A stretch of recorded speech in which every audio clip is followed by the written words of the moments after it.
vamos a empezar a hablar un poco más de detalle acerca de los tipos de requerimientos. En primer lugar, tenemos lo que son los requerimientos funcionales. Estos son aquellos que definen las características, las funciones, las opciones que el sistema será capaz de realizar, describiendo las transformaciones que el sistema realiza sobre las entradas para producir las salidas. Es importante que se describa en este caso el qué vamos a hacer cuando estamos en la parte de identificación de los requerimientos y no el cómo. Eso lo hacemos cuando entremos a la parte de especificaciones. Los requerimientos, al tiempo que avanza el proyecto de software, se convierten en algoritmos, lógica y gran parte de lo que es el código del sistema.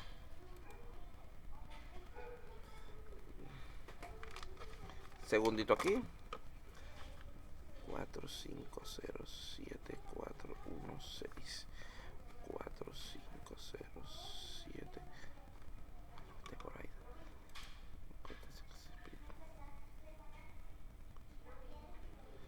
No, este no es.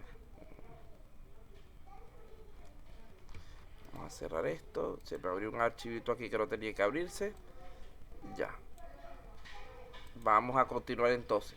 Bueno, estamos diciendo que los no funcionales los funcionales se convierten en lo que es el sistema.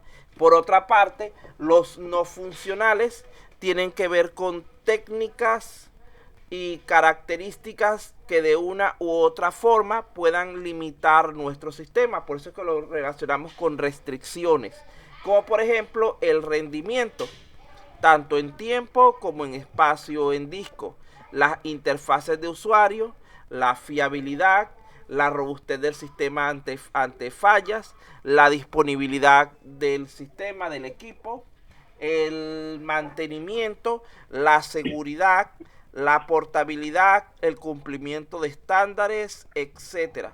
Fíjense que hay muchas características que debemos tomar en cuenta respecto a lo que son los requerimientos. Continuamos entonces con... Además de esto, ya, este está listo. Vamos a hablar de las finalidades del análisis de los requerimientos. ¿Por qué analizamos los requerimientos? En primer lugar, lo hacemos para entender el problema. ¿Qué sucede? Que esto va a brindar al usuario todo lo necesario para que pueda trabajar en conjunto con el software desarrollado, obteniendo a través de este análisis de los requerimientos los mejores resultados posibles. Debemos recordar, no olviden nunca, que el lenguaje natural del usuario no necesariamente es el lenguaje... Un proyecto. Ya, espérate, que aquí hay alguien interrumpiendo.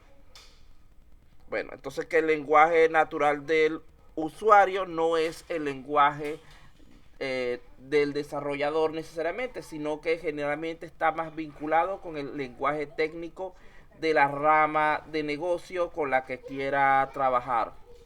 En segundo lugar, los requerimientos nos servirán como marco de referencia al permitirnos tener un control más completo en la etapa de la creación del software en cuanto a lo que es tiempo de desarrollo, recursos y costos.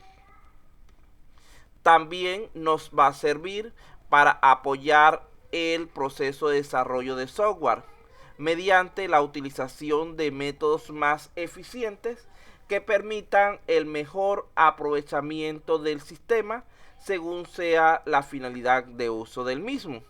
Es decir, vamos a estar más adaptados a lo que realmente el cliente necesita.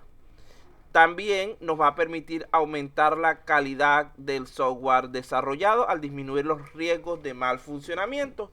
Y aquí podemos incluir lo que sería la reducción de costos. Recuerden que cada error, cada falla que se presente en el desarrollo del sistema va a implicar un costo de producción, un costo de diseño.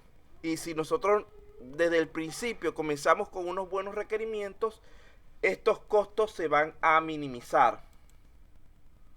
Existen una serie de dificultades que se presentan cuando estamos estableciendo los requerimientos. Vamos a ver algunas de ellas. En primer lugar, tenemos que los requerimientos muchas veces no son obvios y vienen de muchas fuentes. Vean que a veces, aunque pensamos que los requerimientos son, ¿cómo se llama? O sea, decimos, no, eso es fácil. No, resulta ser que su análisis en realidad es bastante complejo, porque puede provenir tanto, por ejemplo, de la persona, puede venir de un obrero, puede venir de la secretaria, puede venir del gerente, etcétera. Cada uno tiene su requerimiento y tiene su manera diferente de expresarlos. En segundo lugar, muchas veces estos requerimientos son difíciles de expresar en palabras, porque el lenguaje del usuario tiende a ser ambiguo. La cantidad de requerimientos de un proyecto puede ser difícil de manejar. A veces podemos tener demasiados requerimientos en un solo proyecto y esto nos complica el trabajo, debiendo en este caso aplicar una jerarquización adecuada para establecer qué requerimientos van a tener prioridad sobre otros e ir trabajando primero sobre los más importantes. Un requerimiento puede cambiar a lo largo del ciclo de desarrollo y esto nos va a implicar también un trabajo adicional y nos va a dificultar la finalización de nuestro proyecto. Vean que en cuanto a las dificultades, el usuario, a pesar de ser muy bueno en lo que está haciendo, a pesar de ser experto en realizar cierto trabajo, puede que no sepa cómo explicarlo realmente, sino que ya lo haga de forma natural, instintiva. También recuerden que el usuario, que es quien aporta los requerimientos, tiende a recordar lo excepcional y a olvidar lo rutinario, donde realmente para la creación de sistemas nosotros lo que necesitamos es codificar las funciones rutinarias, que son las que se van a repetir constantemente. Un evento excepcional puede que suceda una sola vez y luego no se repita más. Por lo tanto, muchas veces no es necesario el cubrirlo como una función específica del sistema. Podemos ahorrar ese trabajo y dejarlo para luego. Hay muchos usuarios que tienen la costumbre de hablar, enfocarse en lo que no funciona. Y esto nos deja también, digamos que con problemas para poder diseñar lo que sí queremos hacer, que es lo que funciona. Debemos tratar de cambiar un poco ese enfoque del usuario. Por otro lado, ya lo hemos dicho varias veces, que el vocabulario, el lenguaje del usuario es diferente al del desarrollador. Vamos a hablar entonces ahora de las etapas de la gestión de requerimientos.